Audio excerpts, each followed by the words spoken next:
और इससे पहले कि क्रिश या आसी कुछ समझ पाए कि तभी वह लड़की मुस्कुराते हुए जल्दी से ऐना के पास जाकर उसके गले मिलते हुए बोली, हेलो आंटी, आप कैसी हैं?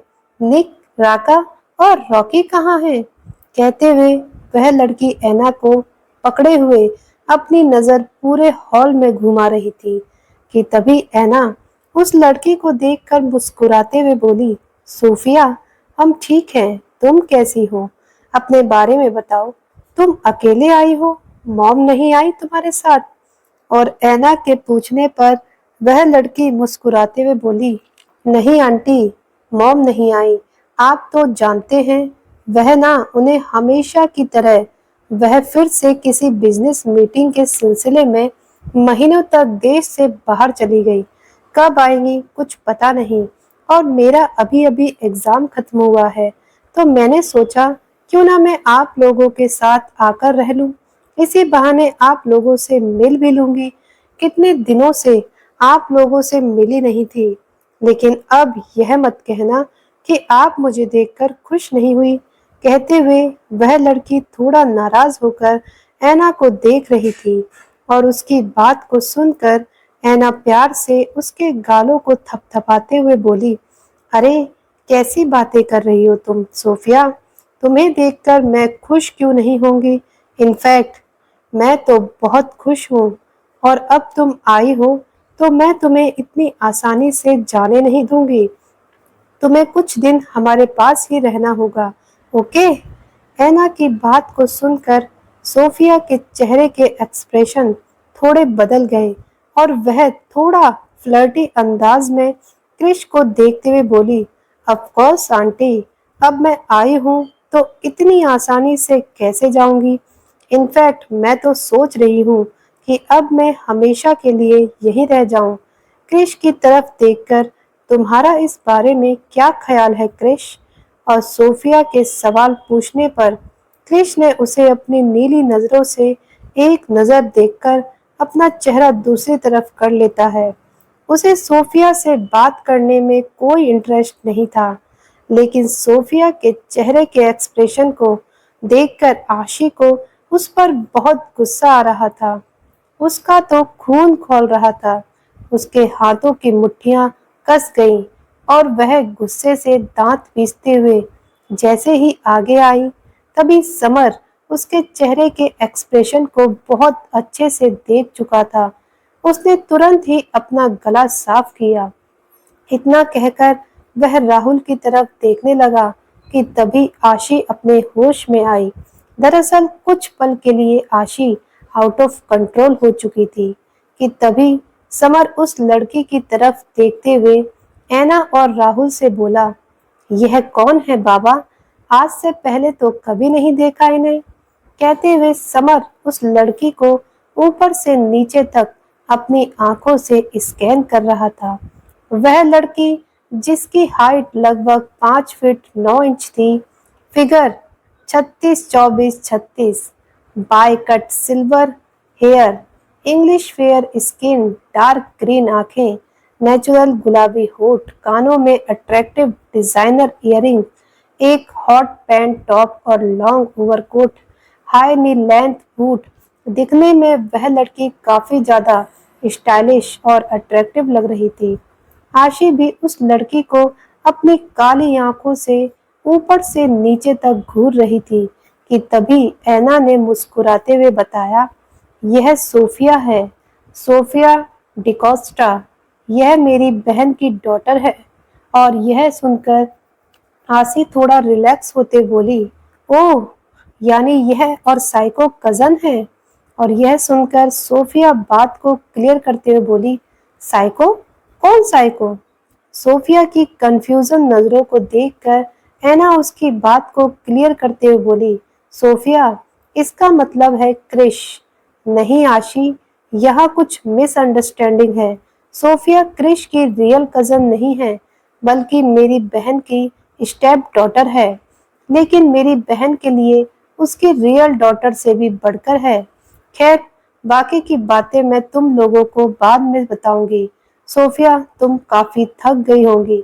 चलो मैं तुम्हें तुम्हारा कमरा दिखा देती हूँ, तुम रेस्ट कर लो। कहते हुए ऐना सोफिया को अपने साथ ले जाने लगी। तभी सोफिया आशी को ऊपर से नीचे तक कंफ्यूज नजरों से देखते हुए बोली, एक मिनट आंटी, मैं देख रही हूँ, मुझे यहाँ बहुत नए फेस नजर आ रहे हैं। आखिर यह लोग है कौन?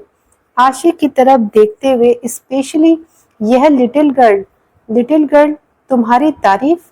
और यह सुनकर आशी को उस पर बहुत गुस्सा आ रहा था, लेकिन फिर भी वह अपने चेहरे पर एक तिरछी मुस्कान लिए अपनी जगह से उठकर खड़े होते हुए बोली, तारीफ जितनी की जाए उतनी कम है, लेकिन फिलहाल तुम इतना जान लो कि मैं आशी हूँ।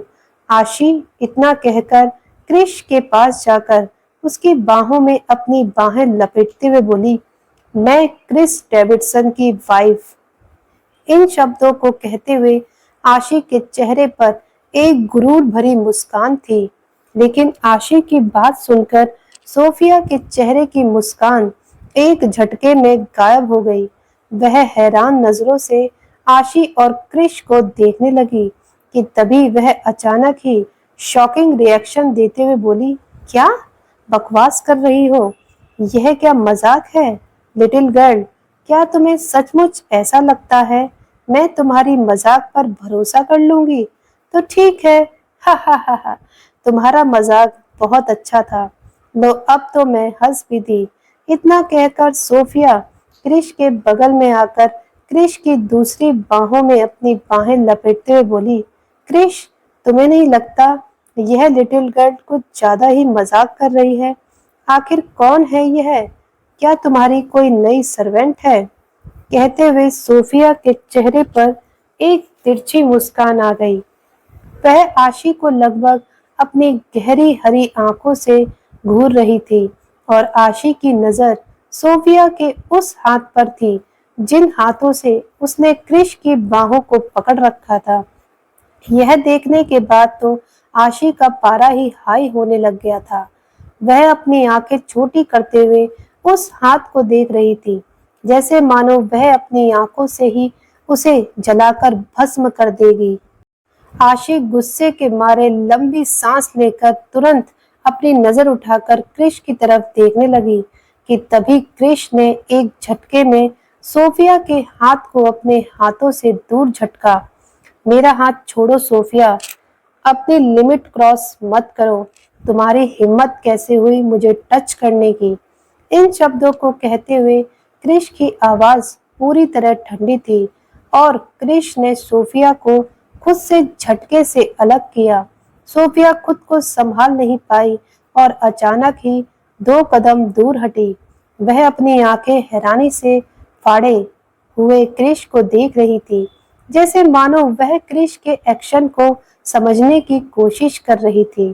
तभी ऐना क्रिश को लगभग डांटते हुए बोली, क्रिश, बिहेव योरसेल्फ। सोफिया हमारी गेस्ट है, तुम उसके साथ इस तरह पेश। और इससे पहले कि ऐना आगे कुछ कह पाती, क्रिस डाइनिंग टेबल पर रखे हुए एक टिश्यू पेपर में अपने लाइटर से आग जलाकर जलते हुए टिश्यू पेपर से अपने गाल के उस हिस्से को पहुंचता है जहां थोड़ी देर पहले सोफिया ने किस की थी। और क्रिश के इस क्रिया को देखकर आसपास खड़े लगभग सभी लोगों की आंखें हैरानी से बड़ी हो गईं। और इससे पहले कोई कुछ समझता, क्रिश उस जलते हुए टिश्यू पेपर से अपने चेहरे को पहुंचकर उसे डस्टबिन में फेंकते हुए अपनी कोल्ड वॉइस में बिना किसी एक्सप्रेशन के बोला, मुझे कोई इस तरह से टच करे मेरी परमिशन के बिना, वह मुझे पसंद नहीं। मुझे इस तरह सिर्फ मेरी वाइफ टच कर सकती है, माय लव। इतना कहकर उसने एक झटके में बिना किसी एक्सप्रेशन पूरे एटीट्यूड के साथ आशी को अपनी बाहों में उठाकर अपने कदम आगे की तरफ बढ़ाते हुए बोला, अपने गेस्ट को कहिए अपनी लिमिट में रहे। मॉम, यह इसकी पहली और आखिरी गलती होनी चाहिए, वरना अभी सिर्फ हाथ झटका है, उठाकर बाहर फेंकने में ज्यादा वक्त नहीं लगेगा। खैर, मेरी लिटिल वाइफ को आराम करना है तो हम जा रहे हैं। Good night. इतना कहकर क्रिश सीढ़ी के रास्ते ऊपर अपने कमरे की तरफ जाने लगा और क्रिश की बातों को सुनकर सोफिया के तो जैसे पैरों तले जमीन ही निकल गई और आसपास खड़े लगभग सभी लोग खामोश हो गए। सबकी आंखों में हैरानी के साथ साथ क्रिश के कोल्ड नेचर के लिए एक घबराहट भी थी, लेकिन समर के चेहरे पर एक तिरछी मुस्कान थी क्योंकि आशी के लिए क्रिश का प्रोटेक्शन सोफिया के चेहरे की रंगत उड़ा चुका था। वह हैरान नजरों से क्रिश और आशी को जाता हुआ देख रही थी कि तभी आशी क्रिश की गोद से हल्का सा चेहरा बाहर की तरफ निकालकर अपनी जीभ निकालकर सोफिया को लगभग चिढ़ा देती है, जिसे देखते ही सोफिया के तन बदन में आग लग गई। लेकिन अगले ही पल आशी मासूम सा चेहरा बनाकर एक बार फिर क्रिश के सीने में अपना चेहरा छुपा लेती है कि तभी समर मुस्कुराते हुए गौरी के साथ अपने कमरे की तरफ जाते हुए बोला, हाँ तो गौरी, अर्ज किया है। गौरी मुस्कुराकर बोली, इरशाद इरशाद। क्रिस डेविडसन को अपनी मासूम बीवी का टच बटर सा लगता है। इरशाद इरशाद। क्रिस डेविडसन को अपनी मासूम सी बीवी का टच बटर सा लगता है। न जाने क्यों पराई स्त्री का टच उन्हें गटर सा लगता है। वाह वाह वाह वाह, कैसी लगी शायरी गौरी? हाँ हाँ, आपके इसी शायरियों के कारण भैया आपको आज शेरों के पिंजरे के पास सोना पड़ेगा।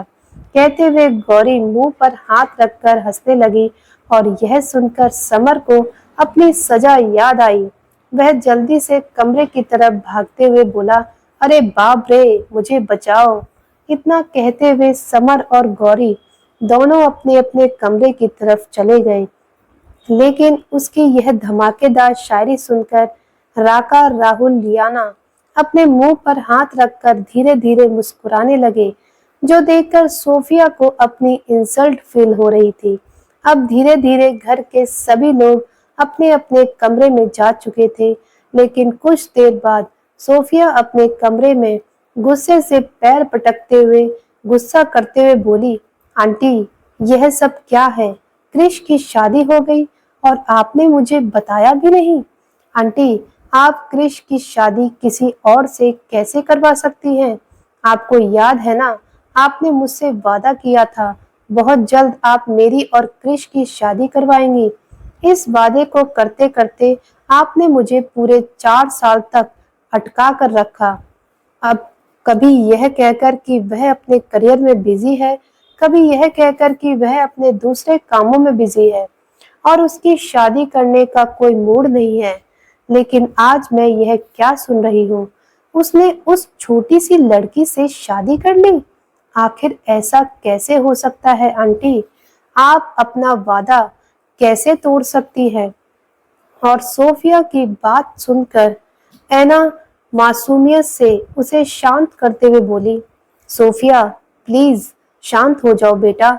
यह सब क्यों हुआ और कैसे हुआ, यह बहुत लंबी कहानी है, मैं तुम्हें बाद में समझाऊंगी। फिलहाल तुम यही समझ लो कि यह शादी क्रिस का अपना फैसला था और अब वह शादीशुदा है। इसमें मैं कुछ नहीं कर सकती, मुझे माफ करना बेटा।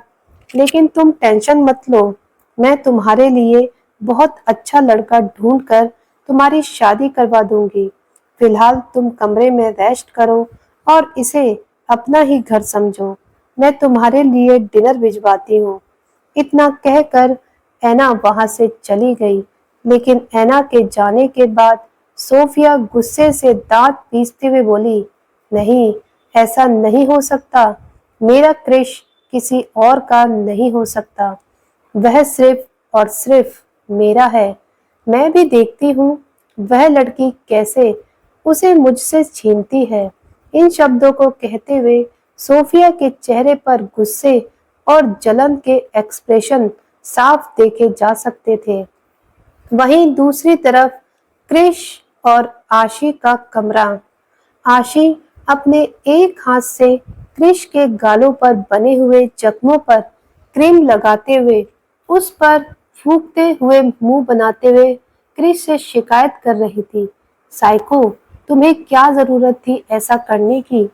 देखो तो तुम्हारे फेस पर रेडनेस आ गई है, वह जल गया है। तुमने खुद को तकलीफ क्यों दी? साइको, बोलो। कहते हुए आशी की आंखों में नमी आ रही थी। लेकिन तभी क्रिश, जो कि अब तक उसके सामने बेड पर बैठे हुए सिर्फ उसे ही देखे जा रहा था, आशी क्रिश की लैब पर बैठे हुए बड़े ही प्यार से उसे मेडिसिन लगा रही थी। उसने झटके से आशी की कमर में हाथ डालकर उसे अपने करीब करते हुए उसकी आंखों में झांकते हुए कहा, क्योंकि मुझे यह पसंद नहीं है माय लव। लोगों का यह जानना जरूरी है, क्रिस डेविडसन को टच करने का हक सिर्फ उसकी फायरफ्लाई को है। उसके अलावा यह हक मैंने किसी को नहीं दिया। और उसने तो मुझे टच नहीं बल्कि किस की थी। मैं उसे अपनी बॉडी पर कैसे रहने देता? मुझे सिर्फ तुम्हारी किस चाहिए, अपनी बॉडी के हर हिस्से पर, समझी तुम? इन शब्दों को कहते हुए क्रिश की आंखों में एक अलग ही पागलपन था, जिन्हें सुनते और देखते हुए आशी कुछ पल के लिए तो बस क्रिश की आंखों में ही देखती रह गई। उसे क्रिश की आंखों में एक जुनून नजर आ रहा था, जिसे देखकर आशिक के चेहरे पर एक प्यारी सी मुस्कान आ गई और उसकी पलकें शर्म से झुक गई। उसके गाल ब्लश करने लगे थे कि तभी क्रिश उसे इस तरह करता हुआ देखकर धीरे से उसके चेहरे के नीचे अपनी उंगली रख उसके चेहरे को उठाते हुए उसके गुलाबी मुलायम होठों की तरफ लस्ट भरी नजरों से देखते हुए डीप वॉइस में बोला, माय लव, किसी अनवांटेड पर्सन ने तुम्हारे साइको पर अपना हक जताने की कोशिश की है। क्या तुम उसे यह बताना नहीं चाहती कि मुझ पर किसका हक है? बोलो। और क्रिश की बात सुनकर आशी ने धीरे से अपनी नजर उठाकर क्रिश के चेहरे की तरफ देखते हुए आशी को उस पर बहुत प्यार आने लगा था, क्योंकि क्रिश की आंखों में आशी के लिए चाहत थी। उसकी बातें आशी के दिल को धड़काने लगी थी। क्रिश की नजर आशी के गुलाबी मुलायम होठों पर टिकी हुई थी और आशी की नजर क्रिश के होठों पर। आशी ने क्रिश की तरफ देखते हुए उसके गले में अपनी बाहें लपेटकर बड़े ही प्यार से उसके गाल को खींचकर उसके होठों से अपने होठ जोड़ दिए और आशी ने क्रिश को इतनी जोर से वाइट किया था कि क्रिश के होठों से खून निकलने लगा और उसका होठ एक सेकंड में सूजकर मोटे हो गए थे। लेकिन इसके बावजूद क्रिश के चेहरे पर कोई एक्सप्रेशन नहीं आए। वह बस यूं ही अपनी नीली नजर से आशी को देख रहा था कि तभी आशी अपनी जीभ से उस खून को चाटते हुए धीरे से क्रिश के होठों से दूर हुई, उसकी आंखों में देखते हुए बोली, साइको, तुम सचमुच साइको हो, मेरे साइको, और तुम पर सिर्फ मेरा हक है। कोई तुम पर कितना भी हक जताए, तुम पर मेरे प्यार का एहसास है। मेरे सैया साइको, आई लव यू। और आशी की बातों को सुनकर क्रिश के चेहरे पर तिरछी मुस्कान आ गई। यह हुई ना मेरी फायरफ्लाई वाली बात। और दूसरी तरफ राका का कमरा। राका याना की थकी हुई आवाज सुनकर यूं ही अपनी लाइट किस करते हुए बोला, मुझे पता है स्वीटहार्ट, तुम बहुत वीक हो और इसलिए कहता हूँ कि तुम अपना ख्याल रखा करो। एनीवे, कल से तुम्हारा ख्याल मेरी स्पेशल नर्स रखेगी। तुम जानती हो ना, मुझे 2 दिन के लिए न्यूयॉर्क जाना है, तो तुम्हें 2 दिन का वक्त मिलेगा फिर से खुद को एनर्जेटिक करने के लिए। पर इसका मतलब यह नहीं कि तुम अपनी मनमानी कर पाओगी। तुम्हें अपना पूरा ख्याल रखना होगा, ओके? तुम्हारी मेडिसिन, फूड और डाइटिंग, उन्हें अच्छे से फॉलो करना। मुझे बिल्कुल भी शिकायत का मौका नहीं मिलना चाहिए, ओके?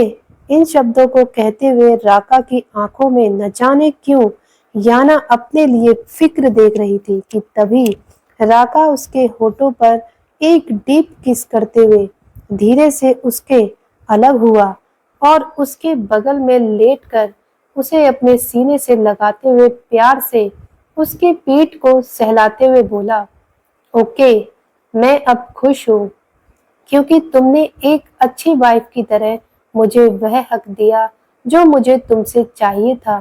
तो मैं सोच रहा था क्यों ना मैं भी तुम्हें कुछ स्पेशल दूं। मुझे याद है मैंने तुम्हें कोई वेडिंग गिफ्ट नहीं दिया, तो मुझे बताओ तुम्हें क्या चाहिए। कम ऑन बताओ, मैं तुम पर खुश हूँ इसलिए रिवॉर्ड जरूर दूंगा। राका की इस वक्त काफी सॉफ्ट नजर आ रहा था। याना जो कि उसके शोल्डर पर सर रखकर लेटी हुई थी, उसकी तरफ देखते हुए धीरे से थोड़ा हिचकिचाते हुए बोली, क्या मैं तुमसे कुछ पूछ सकती हूँ? राका जो कि अपनी आंखें बंद कर अब सोने की तैयारी कर रहा था, याना उसके चेहरे की तरफ देखते हुए थोड़े इमोशनल होते हुए बोली, मैं ही क्यों राका। दोस्तों, आपको कहानी कैसी लग रही है? आप लोग कमेंट करके ज़रूर बताइएगा। कहानी अच्छी लग रही है तो कहानी को लाइक करें, कहानी को शेयर करें और ज़्यादा से ज़्यादा कमेंट करें। हम मिलते हैं अगली वीडियो में अगले एपिसोड के साथ। तब तक के लिए आप सभी का बहुत बहुत धन्यवाद। कहानी को अपना सपोर्ट ऐसे ही बनाए रखें।